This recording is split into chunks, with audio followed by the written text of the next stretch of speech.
This is a bike show. All we do is talk bicycles on Shiftless, right? That is pretty much all I think I ever remember us talking about. Bicycles. Oh, what the hell? Let's roll and get going, all right? Let's do it.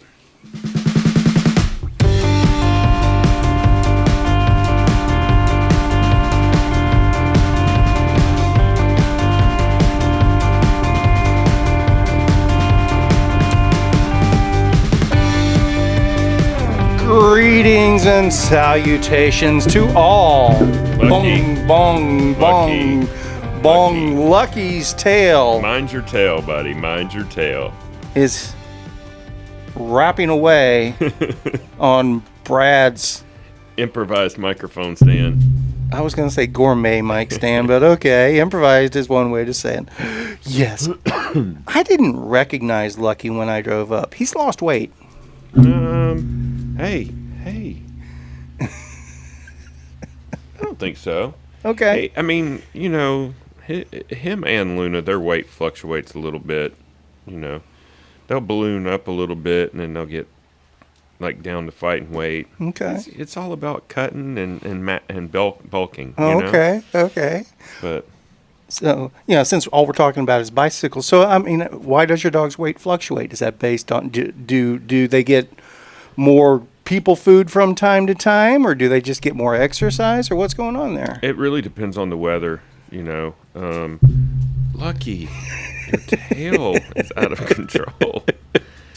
Like when it's good weather, you know, Lucky will be outside all the time. Okay. And so he'll be running up and down the yard, you know, jacking with squirrels and stuff. When it's hot, he's just laying inside, you know. Gotcha. Same thing with Luna. But we also try to, because we don't perfectly measure their food, you know.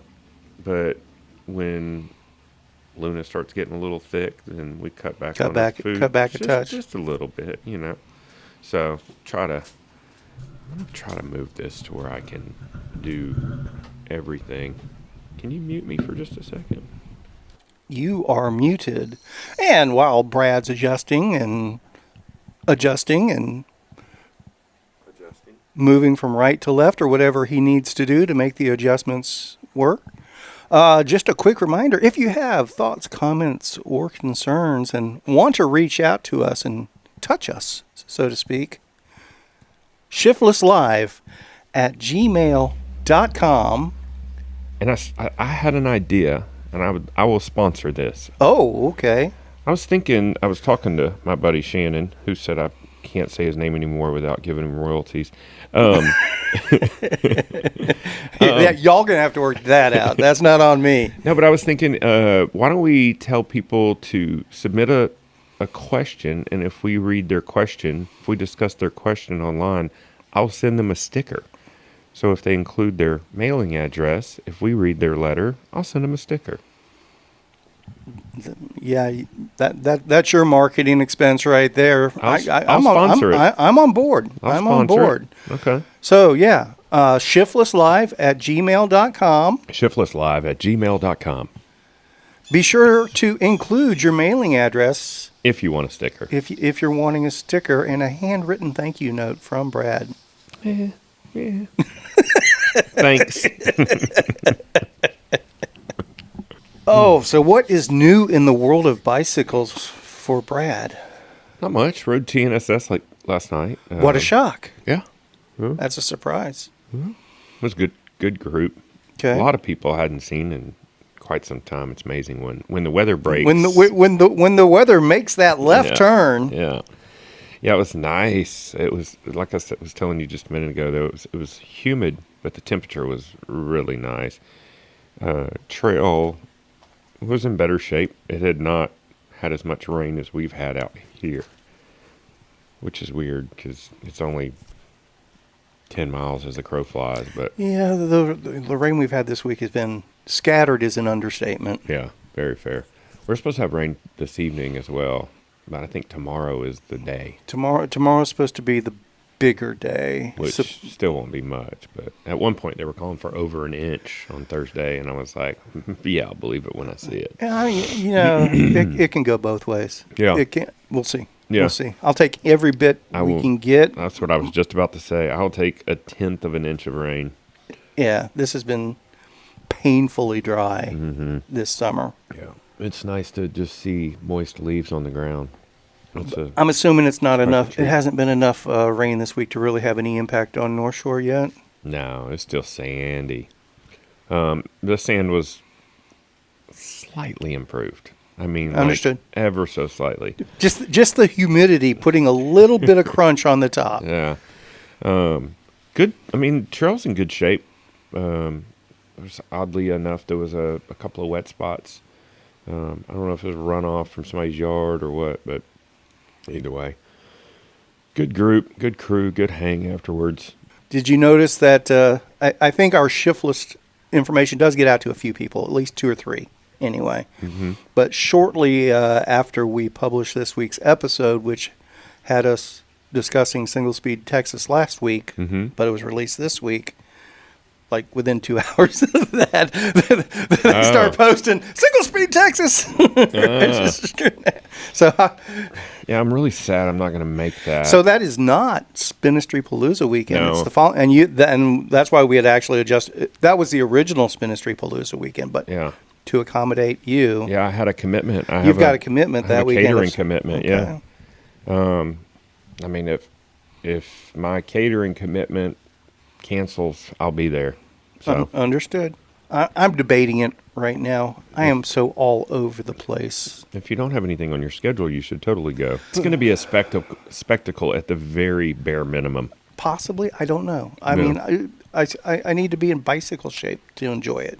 It's that simple. There's going to be people there that are in worse shape than you, I guarantee. I understand, but for me to enjoy it, I need to be able to comfortably ride my bicycle. Kevin needs to get out of Kevin's head. Just have a good time. That's impossible. Just have a good time. That's like asking the Earth to get out of this solar system. You realize that, don't you? I don't want to get all philosophical this morning.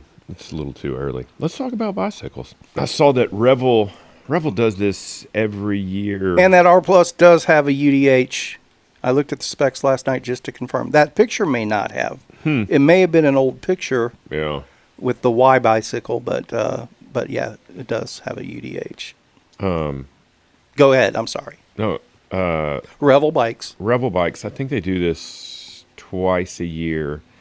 They do a fundraiser for whoever they choose, and they sell raffle tickets, essentially. And they're giving away a Revel, I can't remember the name of the I saw that. it's not the El Jefe. No, it's not the El Jefe. The Wayfarer, maybe? Wayfarer, that's it. With a custom bag, Paul clampers and Paul love levers, and a UDH or transmission. And I was just like, oh my gosh, I could buy like $500 worth of entries for that thing.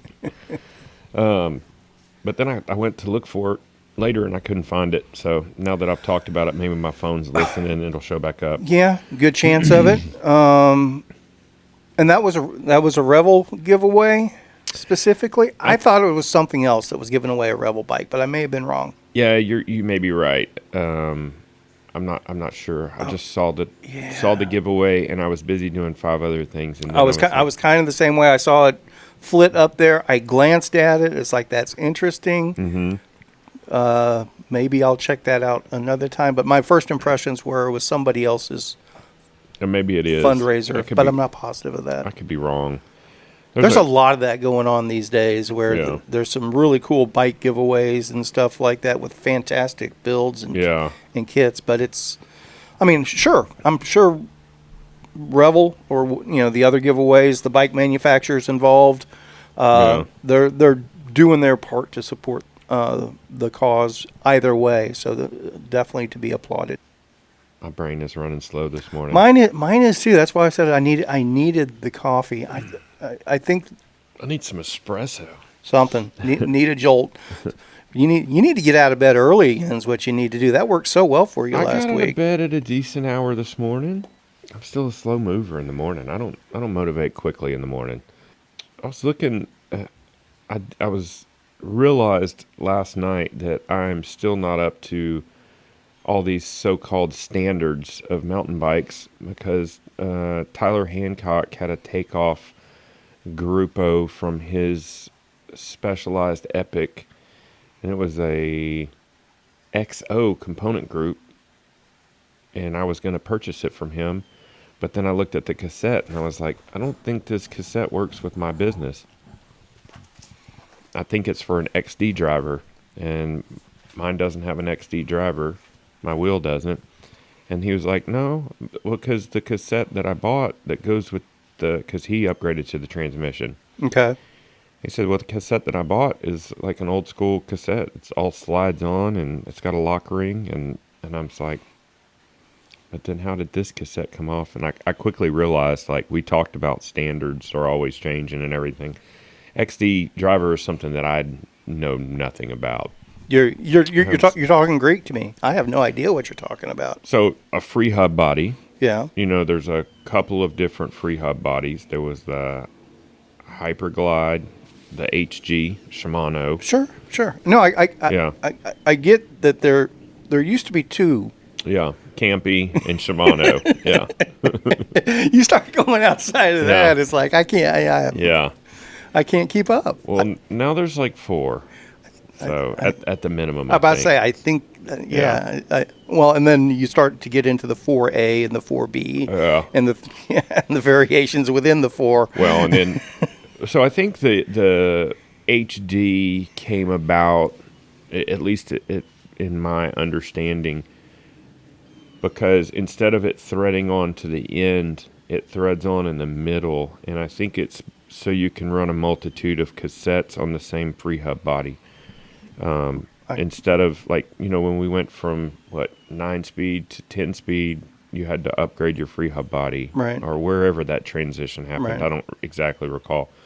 And then, you know, when you go from, I think 10 and 12 still runs on the same width free hub body, but I think the thought process is moving forward. If we decide to go to 13, I think somebody already does 13. There are a couple of people that do 13 speed, but it's going to require another free hub body standard, you know. You can't just keep stacking them on each other. We're going to be running like micro chains, you know. I did see vented rotors in a clip yesterday. Vented rotors. Yeah. How is that different than current venting? So imagine a brake rotor that you currently have, and it's just ever so slightly wider, and then it has a penetration going this way. Oh. Yeah. It was obviously like a downhill enduro kind of okay, thing. I follow. So, but I was like, wow, that's pretty high tech. Well, I mean, Shimano's been doing the ice technology, which it's not vented. It's what do they call that? Like when you have a cooling... Water cooled? No, not water cooled. I forget. Don't laugh. It could happen. That's true. I forget what it's called, but when you have like a piece of aluminum that's milled out with a bunch of fins, so it radiates the heat off. Yeah. There's a term for it. Yeah. I'll think of it when this coffee hits me. Yeah. It's the heat dissipation. It's the radiator. What do they... Man. There's a term for it. There is. I had forgotten. I was trying to explain louvered last night, like louvered panels. But it's something you don't see anymore and you don't talk about. You know, if we had Josh Dean on with us. What a character. I miss that guy. I miss louvered sunshades on the back of cars. Yeah. It cracks me up so much now to see them on current cars, and you'll see them and they have the window tinted. And I'm like, hey, dipshit. The reason people did louvers back then is because tint wasn't invented. And like it's... Or it turned purple in 3 weeks. Yeah, that's true too. That's true. Bicycles. Shiny. So I that's what brought about the Hancock thing is my Fargo's gotten to the point where I need to replace my chain, and I need to replace my cassette, and my derailleurs. You're in upgrade budget mode, Yeah. basically. I get it. So I get it. I was eyeballing a takeoff Grupo that was GX on the marketplace of Facebook, and contemplating that when Tyler offered his up, and I was like, ooh, that's way better. XO came with cranks, chainring, derailleur, new chain, shifter, which I don't need the shifter, derailleur, cassette, all the parts. And I was like, ooh, but then I can't pay for the whole thing and then have to buy a cassette.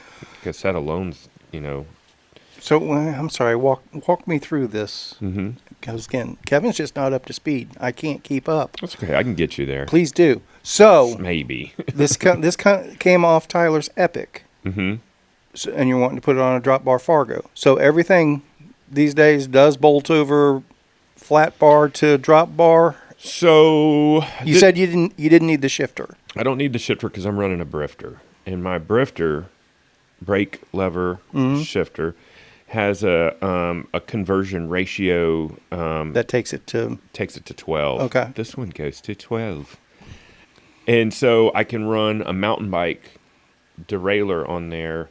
But the caveat being, you have to change the ramp, the cam on the derailleur. So where the cable comes in and wraps around, I'm not real sciencey on this stuff, but you got to change that because it changes your ratio at the lever. So now your pull, I guess it increases your pull ever so slightly, or decreases rather. So you're going less heat increments. sink. Heat sink. That's what it is. I knew it would hit me. And so the only other thing is you put a barrel adjuster there, because normally when you run a mountain bike shifter that would go with said derailleur, your barrel adjuster is at the shifter. Well, with a brifter, you don't have that option, so now you put a barrel adjuster at the derailleur. And I've been running a 12-speed setup on that Fargo for probably 3 years now, and I love it. Love it. And your hydro brakes or mechanical brakes? Mechanical. Okay, Yeah. so you keep your brakes. Yeah. Okay. Yeah. I've got I'm running Paul clampers on both of my main bikes. I'm a huge fan. So what keeps Tyler's from working is the free hub? The cassette. Like I would have to. So you could still get a cassette with your free hub that would work with that setup? Yeah. Oh yeah. Okay, I'm just making Yeah. sure. Like I said, I can't keep up anymore. I don't know Yeah. what's. And I may be too dumb. That cassette may actually work on my free hub. I don't know, but I didn't want to take the whole Sure. shebang and be like, sorry, dude, I can't do this because I can't pay X dollars and still have to buy a cassette. It puts me behind. But also, he was kind of doing me a favor anyways. I get it. I get it.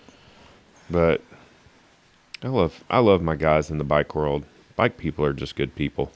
I'm fascinated with the internally geared stuff that's somewhere down the road. I don't think we're quite there yet, but the evolution is coming. I rode a roll-off years ago, 2007, before they came out with the SL, the lighter model, which I think is like incrementally lighter. But love it in concept. Works flawlessly, I have to say. 14 speed. It's basically two different sets of 7, if I remember right, but it's all internal, which is really cool.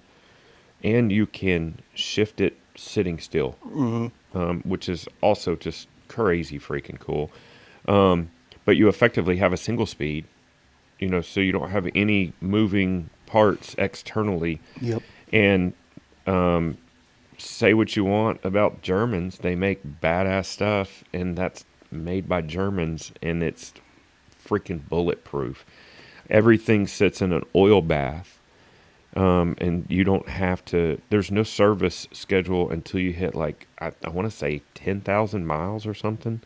Like literally, you don't have to do anything, and you can run a belt drive with it. Yep. You can run a chain if you want, but you could literally run a belt drive with that thing and have the most abusable drivetrain out there. The biggest drawback I found on it, because I was running it on a mountain bike and I was still trying to do technical trails, Okay. is it's almost like a boat anchor out back. The weight all gets shifted You to feel the it rear. back there, yeah. And it's not something you couldn't get used to. Definitely you get used to it, but I tried to run one for quite some time. In fact, the first year I did ORAM in North Carolina, I did it on a roll-off. Found that to be kind of my demise because I just sat in too easy of a gear for way too long. But I am fascinated with it too. I'm more fascinated with the pinion system. The pinion is that's Because it makes that's got my eyebrows arched. Yeah, it makes more sense to move that to the center of the Sure bike. does. Sure does. And it changes your center of gravity because you can put all that down there. I don't like the weight penalty on for either, but I think we're going to get to a point where it can be bare minimum weight penalty. But also that pinion system looks like, I don't think it's even geared towards cross country. It's a downhill enduro at best kind of thing. But the other cool thing, if you've seen how they're mounting, and I don't know if these are fabbed derailleurs or one-offs, but they're mounting the derailleurs upside down. And so basically that comes between the chainstay and the seat stay. And so it's here and it's completely protected by the frame. Okay. And it just kind of follows the cassette. Okay. It's pretty badass. I don't even know what you call it. But So it's a hack that's doing that, or it's frame manufacturers are doing it. And I mean, everybody's constantly trying to reinvent the drivetrain. Sure. And that's why we have internal rear and internal front and. But and then I saw another one that's a shape-shifting cassette. So the chain line doesn't change. There's still a derailleur or a tensioner. And the cassette somehow basically has fingers that come up and just the gear changes in place. Aliens. I don't know. I don't know how to explain it visually.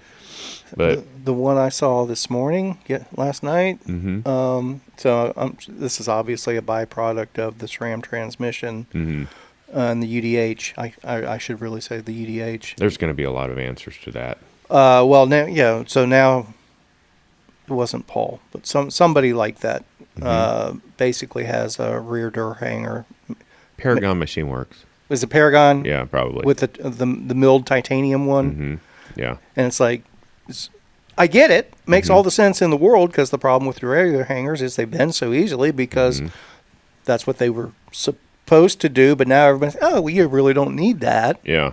The frame's strong enough. You're not going to break the frame, supposedly. I think that's going to be one of the things that people are going to start seeing now.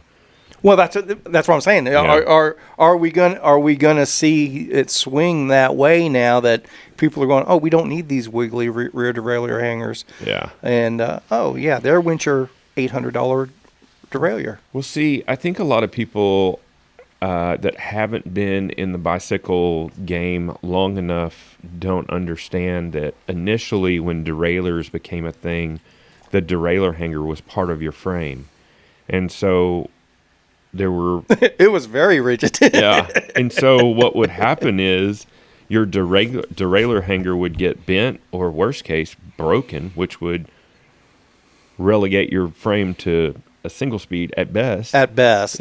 And so in the way the bike industry does, they go, oh, we need to make that replaceable. And so that's where we landed, 20 years ago. And so we had replaceable derailleur hangers because, hey, you can bend this $30 part and replace it, no problem.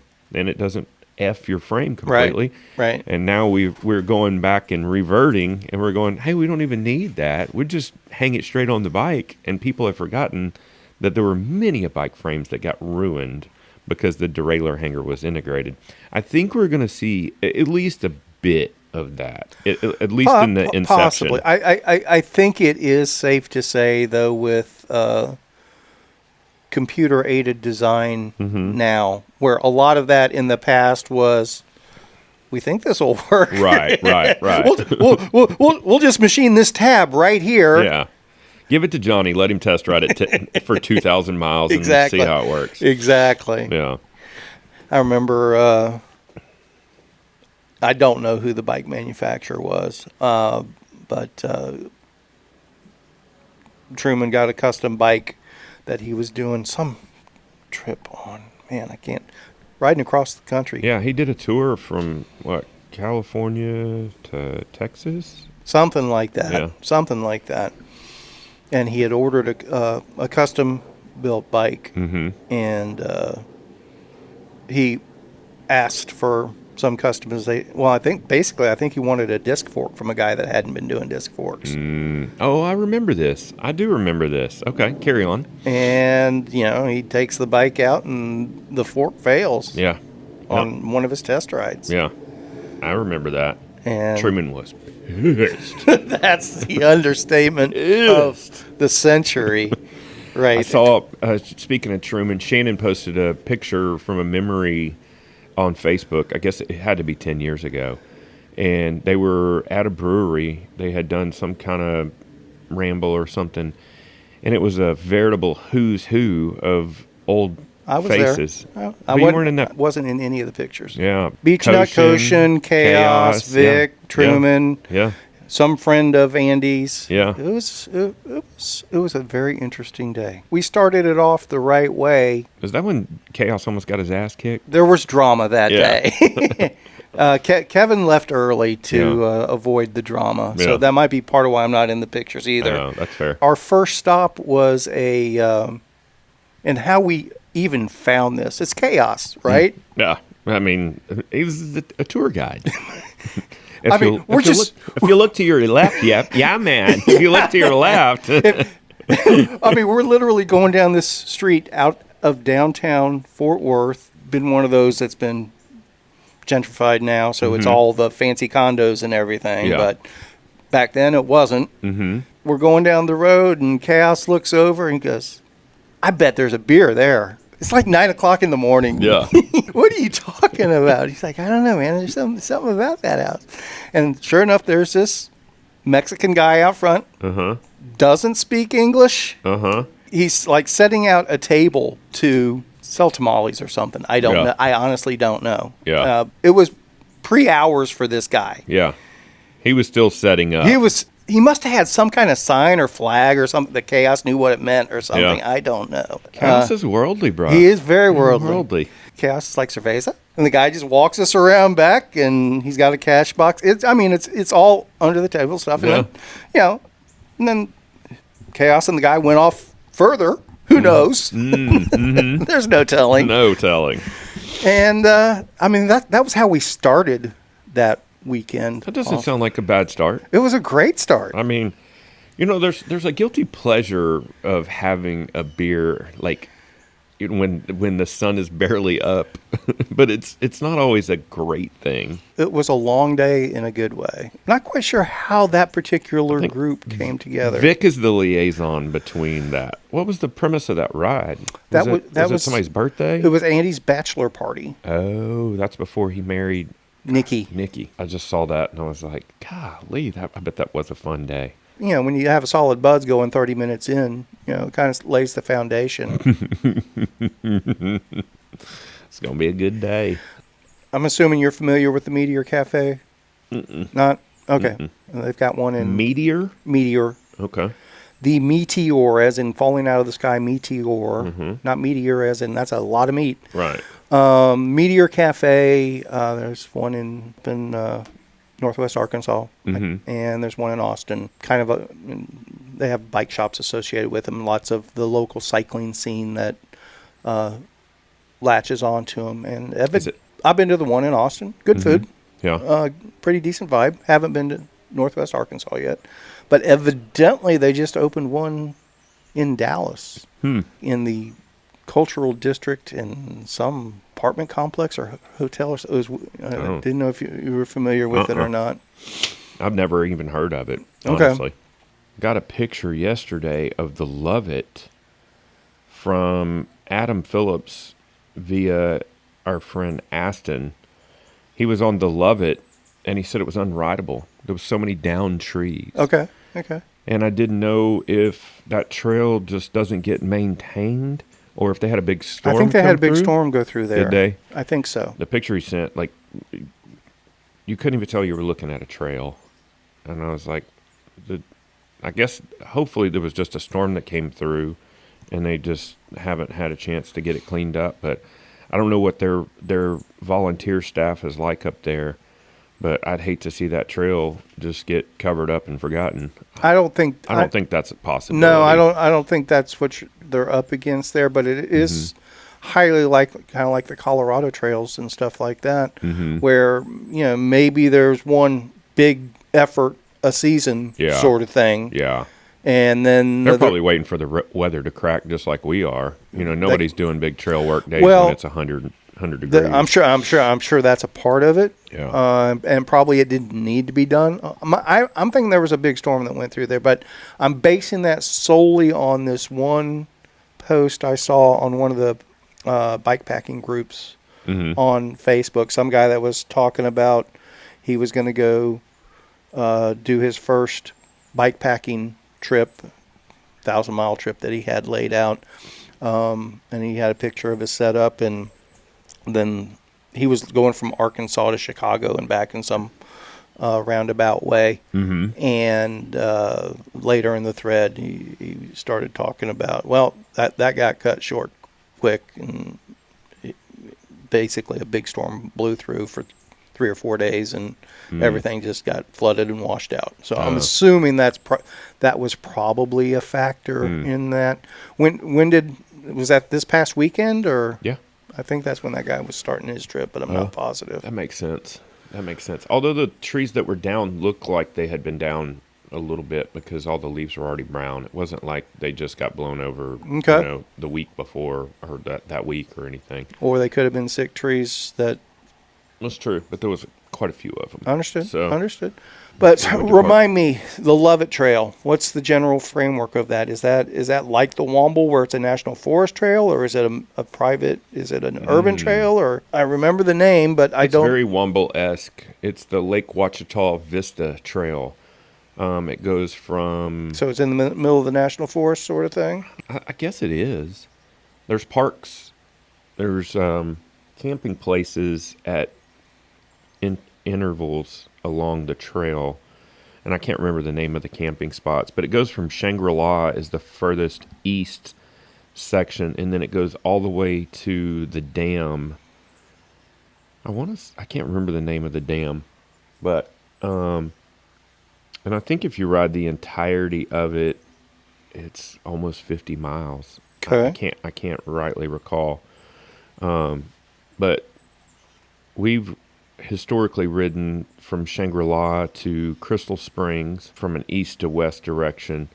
And Crystal Springs is where you see a lot of pictures about a mile from when you get into the campground there at Crystal Springs. There's a natural spring coming out of the side of the mountain, and people pull up there and fill up water jugs and stuff, for their house. Just drinking natural spring water just makes the heart happy. And then I've had my directions backwards. I'm sorry. Shangri-La is the farthest west point. Okay. The further east, there's a section coming out of the dam. You get to a point, there's like a mile and a half climb that's, I don't know. It's not rideable by me. It's more of a hike-a-bike. And then when you get up onto the Vista side, there's this just rollers, just so much fun. And you're you can just look at the lake, the whole time. There's a couple of picnic benches so you can just sit up there, and because you're up, I don't know, a couple of 100 feet above the lake.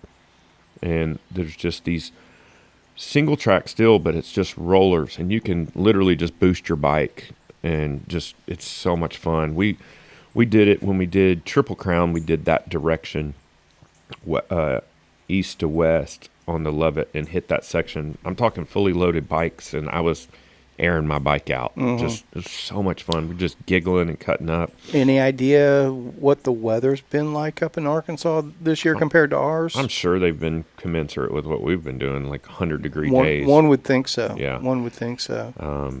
I mean, it was miserable in the South. Hey, if there's anybody listening to this that is dialed in To the Love It. to the Love It and the maintenance crew and how that works, I would shiftlesslive@gmail.com. I'd love to any intel. I guess I could go onto the Googleizer and check out some I forums or looked. something. I did a quick glance there. Nothing concrete. I mean, U.S. Forest Service had something talking about it. State of Arkansas did as well. I think there's a high likelihood that yes, maybe maintenance wasn't going on a whole lot during the summer, but I'm willing to bet there was the weather factor itself played a part in more trees being down or whatever else. Yeah. Maybe, like I said, it might have been some dead trees that got blown over sort of thing, and more of them dying off because of the heat or whatever else. I have another catering function in Forestburg again this weekend, and I'm actually bringing, because of the weather, I'm bringing my my hammock set up, my full bike packing regalia, and gonna just test drive everything because it's been put up, Sure. Gonna locate everything and kind of make sure it's all still up to snuff before then, and probably gonna sleep in that a couple of nights this coming weekend just to kind of get back in the swing of things, so to speak. Yeah. So to speak. So I'm excited about that. Excited about sleeping outside when it's in the 60s. It's freaking awesome. I'm camping this weekend, but I'll probably be in the camper, but that could change. We'll see how it goes. Kevin, we both know that's exactly the way it's going to go. Most likely. Yeah. I don't dispute that, but I mean, I got to cook for people and stuff like that. And what's the plan this weekend? What's going on? Is this the Caddo Grasslands thing? Nope, that'll be the next weekend. Okay. So that's we're camping 2 weekends in a row. This weekend is glamping. Well, I mean the Forestburg one is bike packing clinic. Yeah. So hopefully we'll have a group for that. We'll see how it works out. That's this weekend? Nope, that's the next weekend. Oh, that's the Caddo Grasslands one. And you're going to be in Forestburg? Mm-hmm. Oh, that's funny because I'm going to be in Forestburg this weekend. I understand. I will not be in Forestburg the following weekend. I understand. Now, this weekend we'll be at Navarro Mills Lake. And we're calling it the Missy's Gravel Ramble. Mm-hmm. Some really cool routes we have down there. It's a spot we've stayed at before, Oak Park, on the east side of Navarro Mills Lake. Nice little ACOE. They have several parks around there. There's another one, Wolf Park. So we have the group camping site with a nice pavilion. And was there a mill there at one time? Is that why it's called Navarro Mills? Can't speak to that specifically. I do not know the history of the area. Okay. Yeah, so that's this weekend. This weekend's a gravel weekend, but we have group camping for folks that want to hang out with us for the weekend. I don't know why you're trying to advertise by the time this comes out. No, that's what I'm saying. You're already happened. I'm describing to you how this weekend is different from the following weekend. The following weekend is a bike packing weekend. Yeah. Is the idea for that one. And fingers are crossed that we're outside the realm both weekends of 110-degree weather. Yes. That's the hope. Hey, so bringing you back to what you just said, the following weekend. My son and I got into this conversation the other day, and I grew up in Louisiana. Mm-hmm. So the way we would always say it, like if I say this weekend, what does that mean to you?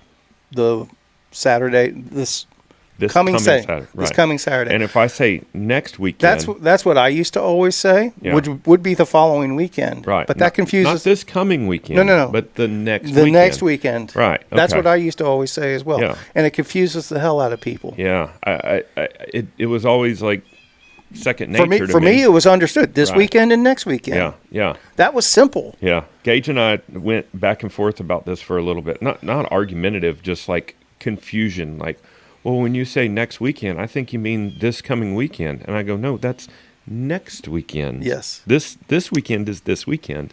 And I never realized it was such a odd thing. But in Texas, people don't say it like that. I don't. Is it a Texas thing? I think so. I could be wrong. I think it's a generational thing. Maybe. I think it's Possible. a generational thing. It's just one of those things that I never gave much. If you have an answer to this very bicycle specific question, email us shiftlesslive@gmail.com. Well, if you say we have an event this weekend, or if you say we have an event, where it gets really confusing though is if you say we have an event next weekend. Right. Yes. Yeah. That's why I was qualifying the following weekend. Yeah, this following weekend. Yes, I have, and me doing so much on weekends, I have crossed those wires multiple times where I'll say next weekend. Yeah. And I say that, it may be, maybe I learned my lesson with my wife on this one. Maybe her perception of next weekend, but it could have been my children too. Yeah. I've lost track of. How many times you've been corrected? Well, I mean, it's. How many minutes in the day are there, Brad? I'm just glad you and I both have wives that keep us in line. I would be in so much trouble if I didn't. I'd be in prison. Prison. I hear prison's really not as bad as they say, but It depends on how much money you have, I think. I think that has a lot to do with it. Back to bikes. I got a picture yesterday from my buddy Devin. They put in I guess they're calling it a temporary trail off of Allred right up the road. He says it's double track right now, and I think it's. I don't know. I couldn't understand exactly what he said, but he did send me a link about it too. Where they're doing the soccer fields and all that. Yeah, it's right there where that sign is that says yeah. future. That sign's been there for 6 years? 5-6 years. Yeah. But there's a literal trail sign, and from the blip that I read, it's like 3.6 miles. Okay. And I couldn't understand because he acted like there's an entrance from Bonnie Bray and from Allred. So I don't know if it goes from Allred to Bonnie Bray or if it's a... I will go by there on my way home and scope it out. Yeah, I want to go look at it. I mean, it's close enough. I'm just going to ride over there Sure, and check sure, it out. Sure. But I was like, cool. I love to see more trail popping up. Didn't even know it was going on. Who cut it? How come? I mean, right. I'm on the Denton Mountain Bike Community page. I don't know. I never saw anything about it. Is that a Denton park? Yeah, it's South Denton. Okay. Yeah. So. But is Denton Mountain Bike, is that county or is that city? Hell, I don't know. I think it's a city thing. That's what I'm getting at. Yeah. So if that's Denton County, it may not. No, this is it's both. It's Denton County and the city of Denton. Oh, it's in Denton. Oh, that's city. That's Denton city limits. Yeah. There now. Yeah, Denton. If you go across the tracks here on Crawford. Yeah. The Denton city limit sign or city limits is, when you turn and go down John Payne. Mm-hmm. Before you get to the big turn right there, it turns into Denton, right there. Okay. So Denton's really close. So. It didn't used to. They must have expanded their city limits, but it's possible. It could have been a while. Now that said, but 3.6 miles of new trail close to my house. That is cool. That's cool. Very cool.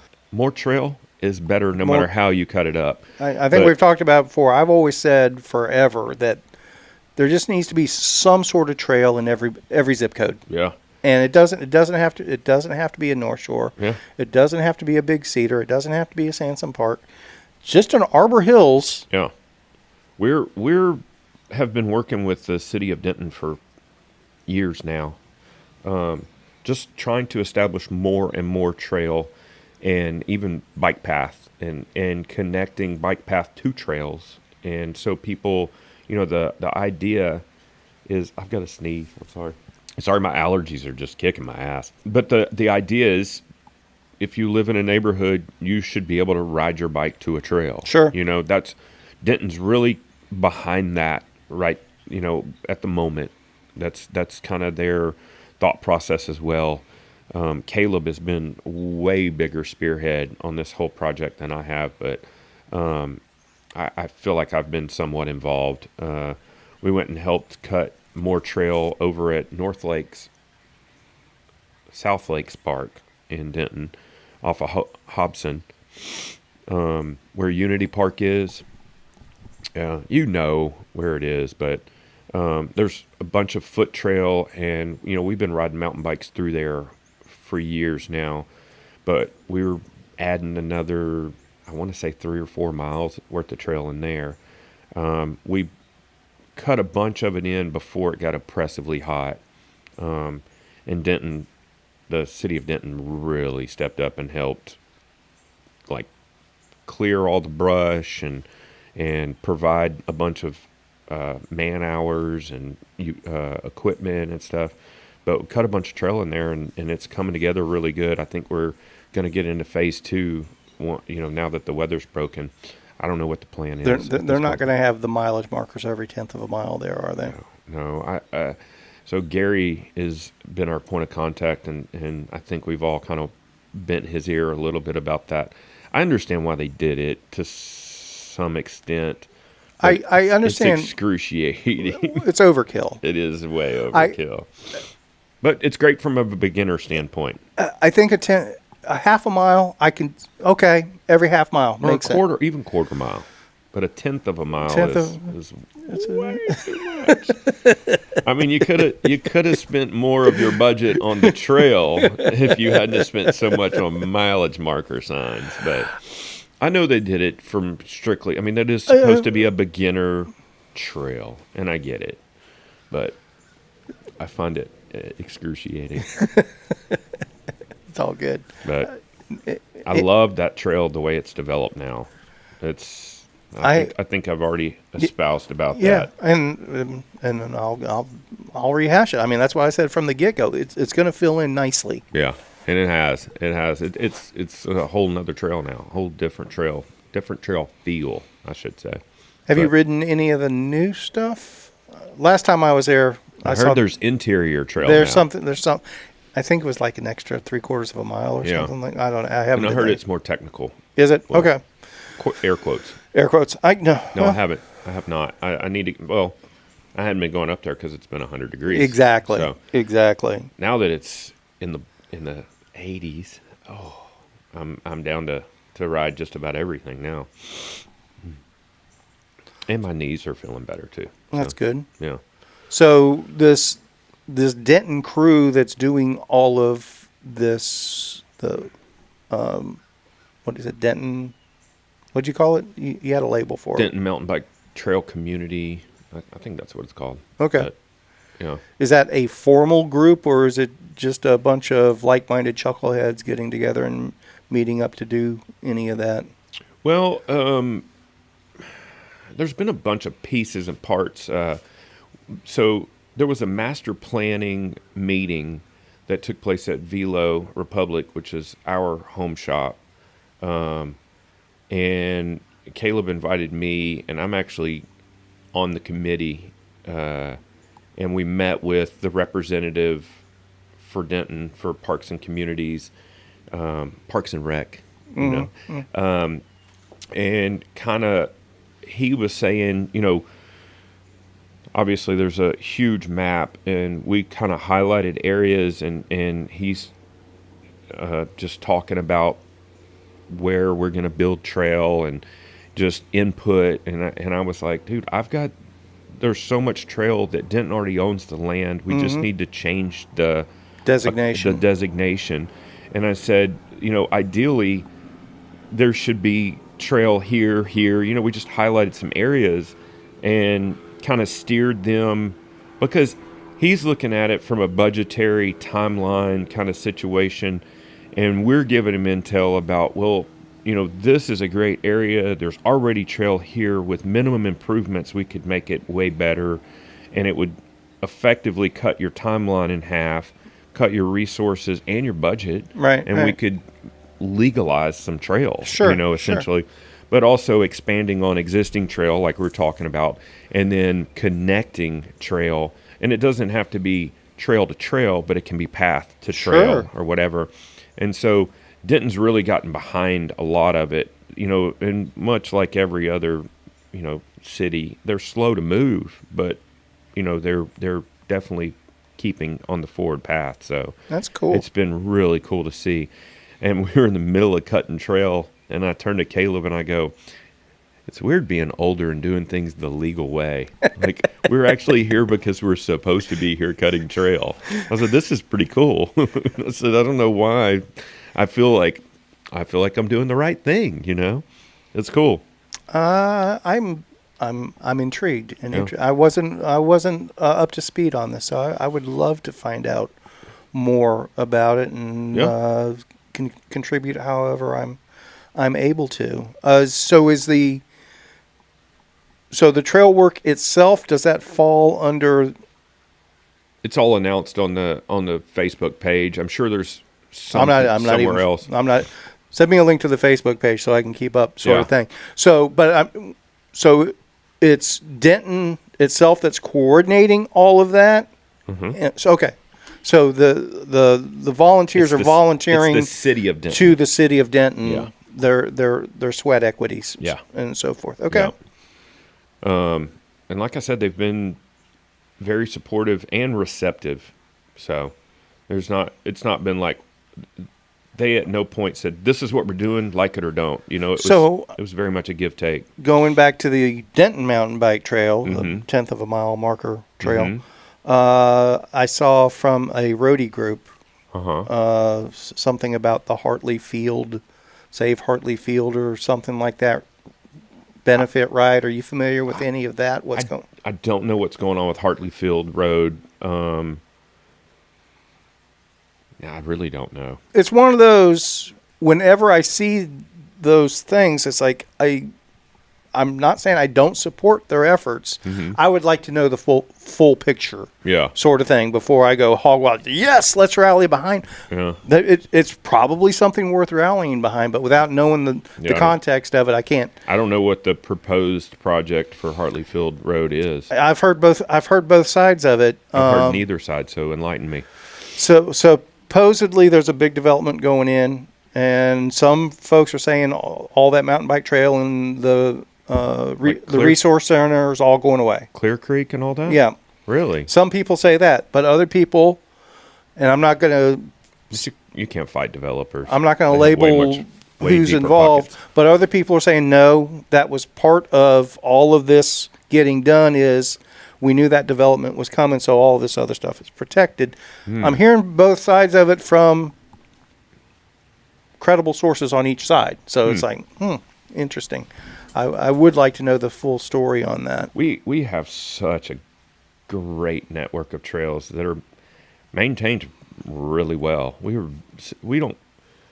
honestly don't realize how fortunate we are to have so many trails at your disposal. I think my lucky stars every time I go ride North Shore on Tuesday night. I'm like, this is my local trail, and it's freaking badass. You know, I did hear just last night that the Mad Shelter parking area, you know, that low area. Yeah. Like, you know how when you're sitting at Mad Shelter and the road turns like this, that whole low area on the other side of the road is going to be turned into a parking lot, I hear, for that trailhead specifically. Really? That's what I heard last night. Yep. That was always a But I think there's ecological sensitive area or something like thought that. so too, but there's also sprinklers down there. Well, they were irrigating it for whatever supposedly. There's always deer there. Yes, there are. Yes, there are. Environmentally sensitive area. That's the term. I was told that was an environmentally sensitive area because they used to give us hell for letting people park on the grass there at all. Really? For our events. Huh. But it's all good. That's what I heard, and we were all rumbling because we're like, we don't need to make this trail more available. It's already overcrowded. We got into a discussion the other night. I didn't even understand that this animal existed, but and it makes perfect sense. You know, I don't know why I should be surprised, but Ray at Velo Cafe, not at Velo Republic, was telling me that I think it was this. So Ray's still around. Yeah. For some reason, I thought he may not be. I hadn't seen anything. Love that guy. Great guy. He hosts the. We do a monthly whiskey tasting up there. first Thursday of every month. Okay. And he was telling me, I think it was his father-in-law, if I'm not mistaken, wanted a bike to ride around, but he didn't want to work too hard, and he didn't want to sit upright. So he wanted a recumbent, and he ended up getting an e-recumbent. An e-recumbent. And not only that, it was carbon fiber e-recumbent. And it melted my brain. And he said that this bike was somewhere in the 14K range. Oh, I'm sure. And it was this was before like pedal assist and all this. Ray told me that all you had to do was just ratchet the pedals. You just had to do this, and it would just motor. And I was like, oh my gosh. I didn't not even ever contemplate that an e-recumbent existed, much less a super high-end carbon fiber e-recumbent. It was just like too many words almost. It blew my mind. And then, so one of the, I guess it's the Dorba president. He was telling me you would be surprised how many trails are recumbent friendly. And I was like, yeah, I think I would. Name one. Like Nob Hills is not recumbent friendly. North Shore's definitely not recumbent friendly. And they're like, oh yeah, the east side is recumbent friendly. And I'm like, no, I don't think so. No. But they're talking about it's a difference of, and I can't remember exactly, but like a standard single track is X inches, and to make it recumbent friendly, it only needs to have an additional 6 inches of width or something like that. And I was like, so people ride recumbents on trails around here? And they were like, you would be surprised. And I go, yeah, I would be. I've never seen that. Nor have I. No. But they said it with great conviction. I'm saying it with great conviction, no. Okay. I am happy to be proven wrong on that. They contended that the majority of the DFW trails are recumbent friendly. Now, I don't know what that means. I don't know what all that entails. I think there's a good chance that they're confusing terminology. I don't know that for a fact. Yeah. But like I saw a post a few weeks ago, somebody that was asking which Dorba trails were recumbent friendly. No, that wasn't the term. It was like not disabled wasn't the term. It wasn't handicapped. Something along a similar term along those lines. Mm-hmm. And wanted to know which DFW trails fit that category because the Arkansas ones are marked so well about it. Are you mean e-bike friendly? The term they used was definitely rider assist. No, it was like handicap accessible was the type of terminology, but I don't think that was the label they used specifically. But I'm thinking when I looked up that term, it had something about width, and yeah, because they do it not for recumbents specifically, but for disability, right? Like you could think because a lot of these, so the off-road bikes have 2 front wheels with 1 trailing, and they can be hand crank or foot crank. Right. Yeah. So I think that might be the terminology that they were confusing and assuming that recumbent was the same thing. No, they were extremely knowledgeable. They definitely knew what they were talking about. And like I said, they said it with strong conviction.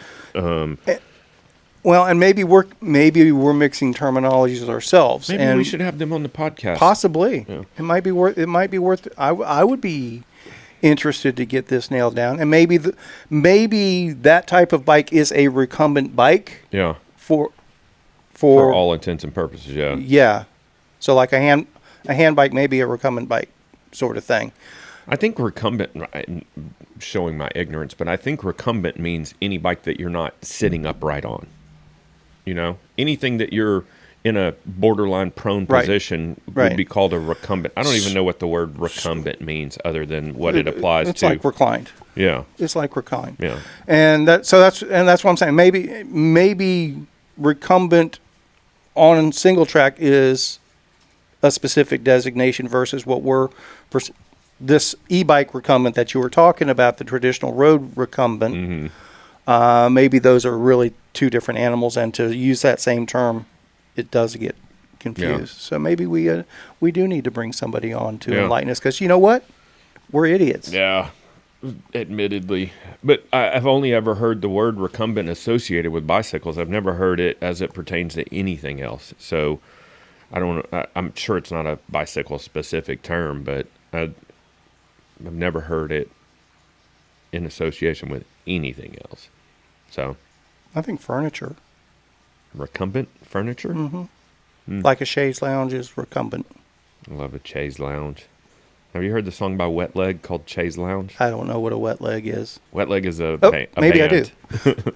Wet Leg is a band. They're good. I'll have to play it for you. I'll send you a link to it. It's so good. But they say Chaise Lounge about 100 times during the song. Okay. It's very catchy. We should quit pontificating about should. stuff we don't know anything about.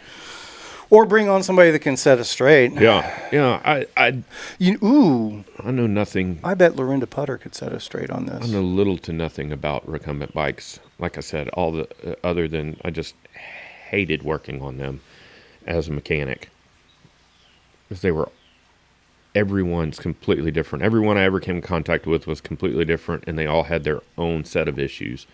Because back then they were one-offs almost, and everything was hobbled together. You know, you didn't even have cable that could run that far. Right, I mean, it was a nightmare all the time. Everything was just Let's just tie a rigged knot. together. Yeah, everything was just rigged together and just poke and hope, and they'd ride it for 100 miles, and it would be just wouldn't do anything properly, wouldn't brake properly, and everything. That and trikes. I used to work on trikes, but triathlete bikes are the absolute worst. But because they just always stink. So gross. And I wonder if the e-bike aspect does make that more of a thing now. I don't know. I am now interested in this. It's pieces are coming together. Mm-hmm. Able to dig a little deeper in my thought process here. We're idiots. Yeah. I'll just leave it at that. Well, a quick reminder. Should have talked about this sooner. Who knows? Maybe I'll cut this out and move it forward in the edit. Big Pig Cancer Foundation, folks. They are a tremendous outfit that helps our friends in need. Keep them in mind. A link to Big Pig Cancer Foundation will be in the show notes as well. Plan ahead. And we just got, for Big Pig Racing, I don't understand how all this works. Baker was explaining it briefly to me while we were riding, so my comprehension was even lower. But we just got our 5013C C3, 3C, whatever it is. designation for Big Pig Racing. So now those two can be interchangeable, so people can donate to both, and they both carry over into the same effort. Well, let's go ahead and roll out of this. All right.